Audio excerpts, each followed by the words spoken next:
Yo, good day everyone! Welcome to another video dito sa Man Cannot Ride. Ang video na to, gagawin ko to baka sakasakaling ako mag-viral sa video na to. Para naman merong kitain yung mga videos na ginagawa ko sa YouTube. Para naman meron akong maipong pera para pambili ng mga motor at ng mga gamit sa motor na pwede kong i-review. Dahil lang video na to, sasagutin ko yung topic about pag-usapan natin yung topic about kung gaano ka-toxic ang pagre-review ng motor dito sa Pilipinas. Yeah, sinabi ko yon, toxic ang pagre-review ng motor dito sa Pilipinas. Oh, halaan yung paliwanag ko. Alright, ano tayo ngayon? Patulero mode tayo ngayon. Patol mode tayo ngayon. Gumawa ako ng mga videos about CF Moto 450 NK. Okay? First impressions, showroom impressions, tinignan ko yung mga features,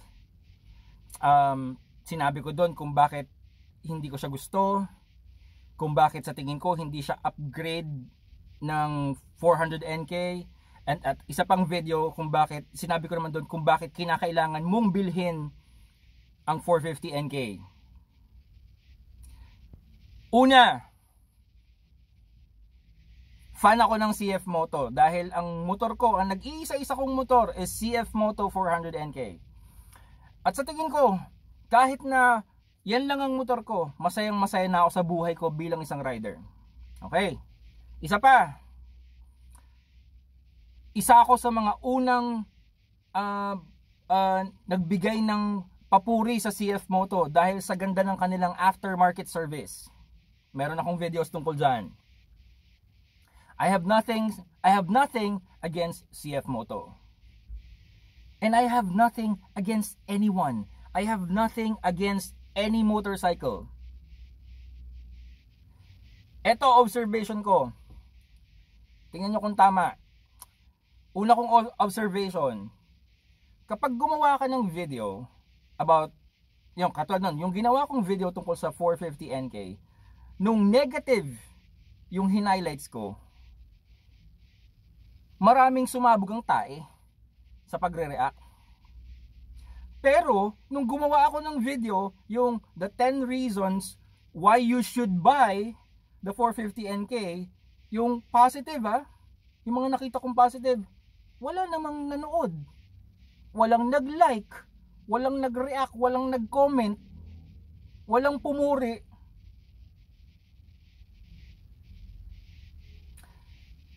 Monetized ang mga videos ko pero wala akong kinikita sa YouTube kasi bakit? Wala nang nanonood O ito baka to may manood dito. Okay. O yun ang uno ko observation. Ayan. Bakit kaya ganun ka-toxic ang kultura ng pagre-review ng motor dito sa Pilipinas? Sa tingin ko dahil yan sa mentalidad natin, yung idol mentality. Yung idol mentality, yung tipong pag meron tayong hinagaan na isang tao o isang bagay, tapos merong kumanti, merong tumabla dun sa iniidolo natin, ay kahit pa mali yung iniidolo natin, kahit pa may kasalanan yung idolo natin, pinapagtanggol natin. Tandang-tanda ko yan May kwento sa akin, dati no ako'y bata, yun daw talagang mga panatiko ni Fernando Po Jr. Ay isa na ako dun sa Mindanao daw may nanonood ng pelikula ni Fernando Po. Ay binaril si Fernando Po dun sa eksena. Ay yun daw nanonood humugot ng 357. Pinutukan yung telon pinagbabaril yung kalaban. O akalain nyo yun.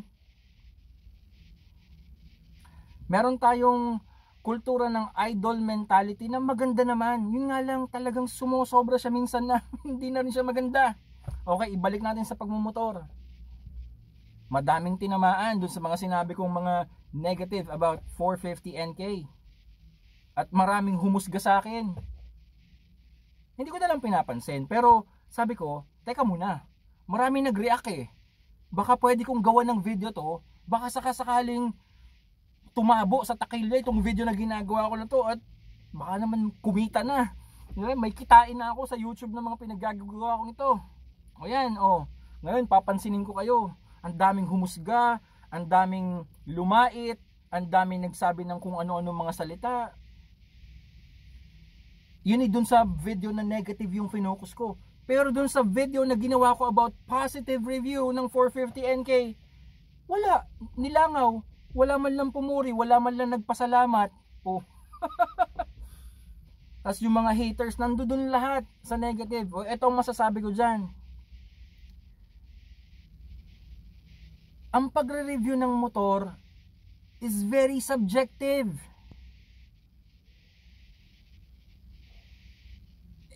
Example ko sarili ko, I am 5'7". Ang insim ko is 32 inches kasama yung riding boots. Si Sir Sak, 6 footer yun. Ang insim length nun, mahaba pa nun. Kapag sinabi kong ang motor ay hindi maganda yung ergonomics ng seat dahil hindi ko abot, yun yung subjective para sa akin kasi ang liit ko eh. Pero kay Sir Sak, pag sinabi niyang abot na abot niya yun, it's a very good bike. The sitting position is so good. The sitting height is very Pinoy friendly. According to Sir Sak. Eh siya yun eh. 6-footer yun eh. O pag sinabi ni Sir Sak naman, baliktarin natin. Ang motor na to ay maliit ang legroom. Sobra akong cramp. It's not really good for me. Para daw sa kanya. Eh nung ako tumesting, saktong-sakto. Ang ganda ng seat height. Ang ganda ng legroom ergonomics ng motor na to. Wow, this is so good. O, magkaiba kami ng opinion. Kasi it's very subjective. Sa upuan pa lang yun ha. Reviewing a motorcycle is very subjective. Kasi yun yung depende dun sa preference nung nagre-review. At sinasabi ko naman sa mga videos ko, pag ako nagre-review ng motor, hindi ko nire-review para i-promote, para i-market yung product dahil hindi naman ako sponsored. Wala naman akong mapapala dyan. Binayaran ba ako ng CF Moto para sabihin sa akin, Otep, Otep tuloy, yun ang palayo ko. O Man Cannot Ride, review mo naman yung 450 NK. Sponsor ka namin ng t-shirt or kung ano man, or discount, whatever, review mo naman. Or, Otep, review mo naman yung 450 NK. Tapos, ano ka namin, papayagan ka namin mag-test ride ng any motorcycle na gusto mo for the next 2 or 3 months. Or, pwede rin namang wala talagang sponsorship. Pero, ang kadalasan, ginagawa ng iba, positive yung review dahil minamarket nila yung produkto. Tumutulong sila sa marketing. Like Sir Sak of Makina. Ang mga review niya talaga ngayon is more on the positive side. Diba? Gino Rufino of Motodeal.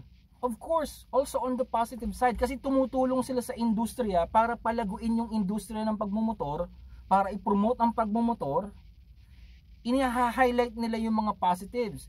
Tingnan niyo yung mga makikita nyo ng mga reviews ngayon. 'Di ba? Ang lahat na lang sinasabi, ang ganda nito, ang ganda niyan, ang ganda ng kanyang ganito, ang ayos ng kanyang ganan. Wow, ang astig ng aesthetics, ang ganda ng style, ang ganda ng styling, ang ganda ng colorway, lahat positive, which is a good thing. It's a good thing. It promotes yung pagmumotor. Maraming maienggan yung bumili ng motor. And I believe that, I support that. Pero hindi ako nagre-review ng motor para doon. Nagre-review ako ng motor, iniisip ko, papaano kung bibili ako ng motor para sa sarili ko. It's my preference.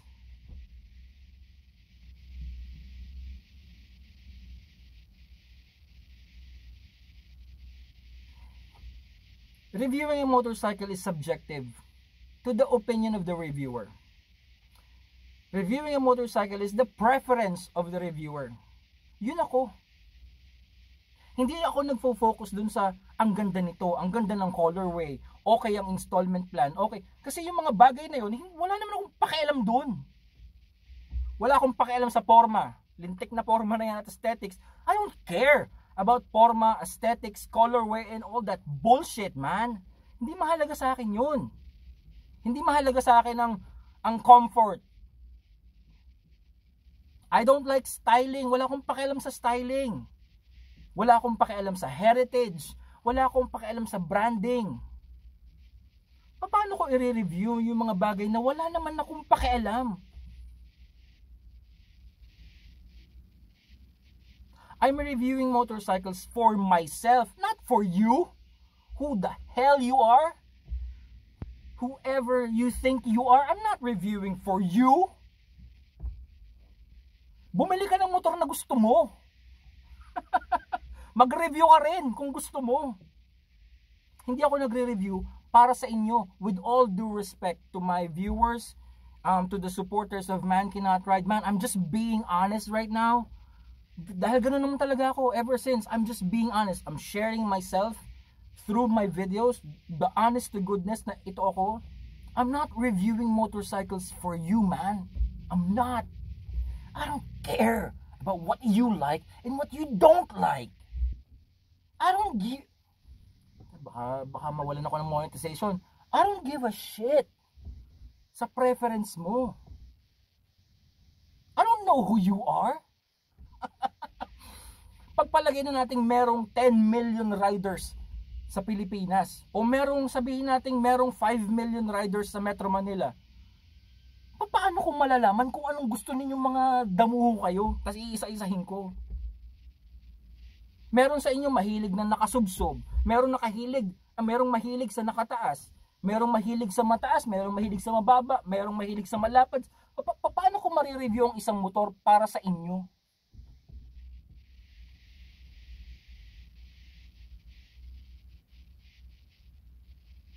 Balikan niyo yung mga videos ko about 450 NK.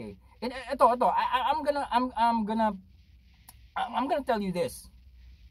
Kung talagang may pera lang ako, I mean, I'm honest to goodness, mapapanood to ng asawa ko and kung sino man. Kung may pera lang ako, bibili ako ng 450 NK just for the heck of it.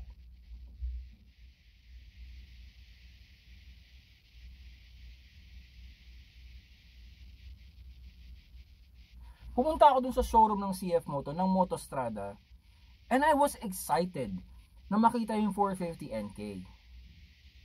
Ayun nga lang, talagang, paano ba? Hindi ko maintindihan kung bakit kinakailangan ko pang ipaliwanag itong mga bagay na to, dahil parang hindi ako naniniwala na hindi nyo maintindihan kung ano yung ginawa kong video na yon. I am doing that for myself. Ano naman ngayon kung sinabi ko na I don't prefer yung pagkakagawa ng shock dahil masyadong siksik sa loob. Mahihirapan akong mag-adjust ng preload. O alam nyo ba preload? O, hindi. Anong alam ng mga reviewers ngayon? Sige, mag-call out tayo. Anong alam ng mga reviewers? Kung ano lang yung nababasa sa brochure. Monoshock, single shock, cantilever shock na hindi nga alam kung paano ipaliwanag. O, sige nga. Ano ang preload? Bakit mahalaga preload? Suspension setup, suspension settings, bakit mahalaga yon? For grip? Ano, bakit? Bakit mahalaga yon? Diba? Maraming hindi nakakaalam yan. Hindi ko pinagbang malaki na alam ko. Ang sa akin lang, yun kasi yung gusto ko. Yun yung gusto kong topic. Yun ang mahalaga sa akin. Suspension setup, suspension settings. Ang mahalaga dyan, preload adjuster. May preload adjuster ba yan? May damping adjuster ba yan? Effective ba? Madali bang i-adjust? Eh, ang hirap eh. Dudukutin mo sa ilalim. Ipapasok mo yung tool. Ang hirap ng dukutan. O, yung 800 NK, magtatanggal ka pa ng kung ano-anong fairings para lang may adjust yung shock. Preload. Para sa akin, that's a negative. Eh kung para sa inyo, hindi nyo alam yun, eh problema nyo na yun. At kung para sa inyo, okay lang yun, ay good for you. Man, good for you. Sleep well at night. Eh sa akin hindi. Hindi ko gusto yun eh. Na ganun yung design niya. Oh, anong gagawin nyo dun? O lumabas tayo sa pagmumotor. Ayaw ko ng okra. Oh, eh kahit torturein mo ako, hindi ako kakain ng okra. Eh ano magagawa mo kung ayaw ko ng okra? Ayaw ko ng may munggo sa halo-halo. Ayaw ko ng may beans sa halo-halo. Oh, eh yung gagawin mo kung ayaw ko? Oh, kung sabihin ko sa'yo ang chowking halo-halo eh hindi maganda para sa akin, hindi sulit kasi tinatanggal ko yung beans, tinatanggal ko yung munggo kasi hindi ko siya gusto. Sayang yung pera ko. Eh ano naman ngayon? Diba? Paano kung may isang tao dyan ayaw naman ng sago? O, ayaw ng ube, ayaw ng gatas. O, ano gagawin natin doon? Aawayin natin silang lahat. Dahil yung ayaw nila, yun yung gusto natin. Aawayin natin yung iba dahil yung gusto nila, yun yung ayaw naman natin. Yun ang problema dyan sa idol mentality na yan. Alam ko maraming supporters ang 450NK at napakagandang bagay nun. I congratulate CF Moto for bringing out the 450NK, which is a good bike. It's a great bike dahil maraming nagsabi na maganda daw i-ride, okay daw sa kanila. And marami akong iniidolo ng mga moto vloggers na bumili ng 450NK. Oh, follower ako, member ako ng grupo ni Lola Lacuachera. Oh, si Lacuachera, si ano, bumili siya ng 450NK, tuwang-tuwa ako. Wow, congratulations, idol. Baka pwedeng ma-test ride, di ba? May kaibigan ako na pinapa-test ride sa akin sa Marilaki ang 450NK, hindi na lang kami natuloy. I don't hate the bike, man. And I don't hate the people who likes the bike. Gumawa ako ng video just to show you ano yung preference ko. And then I get bashed for it. And it's saddening, nakakalungkot na yun yung kultura natin ngayon. Tingnan niyo yung mga nagre-review ng motor. I mean, to be honest with you guys, wala kayong makukuhang sustansya. Kasi puro na lang maganda to, okay ito, okay ang ride. O, hindi man lang ma-explain yung technical, bakit mo nasabing okay yung ride niyan. Okay ito, may nag-review ng motor, payat, maliit, slim. Yung lahat ng sinabi niyang positive. May bumili ngayon ng motor, mataba, malaki, mabigat. Yung matabang bumili ng motor nagalit. Sabi nung reviewer na yun, gagong yun, okay daw ang ride. Ang lambot-lambot, okay daw ang ganyan, ang lambot-lambot. Oh, puro reklamo. Masisisi ba niya yung nag-review? Ay yung nag-review payatot, maliit, magaan. Tapos ang style niya, magaling palang mag-offroading yun. Itong isa, ang kailangan, binili niya yung motor, nag-e-expect na ganoon din ang mararanasan niya, hindi naman pala kasi magkaiba sila ng preference and style. Oh, bakit sisisihin ito yung nag-review? Parang tanga eh. Ay nako. Meron pa nagsabi hindi ko daw man lang nate-test ride. Di ba pinaliwanag ko nga sa video ko, showroom first impressions yun. Hindi ako makapag-test ride kasi walang magpahiram.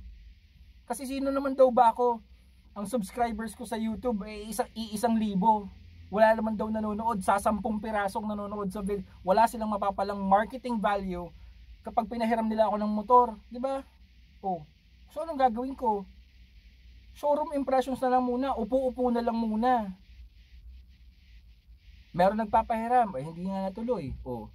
Ngayon kung may pagpapahiram, ita-test ride ko. At sasabihin ko doon kung ano naman ang impressions ko sa ride ng motor. O yan na naman tayo. Pag sinabi kong hindi maganda yung damping ng forks, yung shock, medyo hindi balance yung damping ng kanyang shock in relation to the damping ng forks. O yan na naman. Yung mga hindi nakakaintindi at yung mga tinamaan na naman, mga iniidolo ang 450 kaya sasabihin na naman sa akin, hindi ka lang marunong mag-motor, hindi ka lang kasi, iba lang kasi ang ano, ay tumigil ka. Di ba? Napaka-toxic ng community natin. Dahil sa saradong pag-iisip.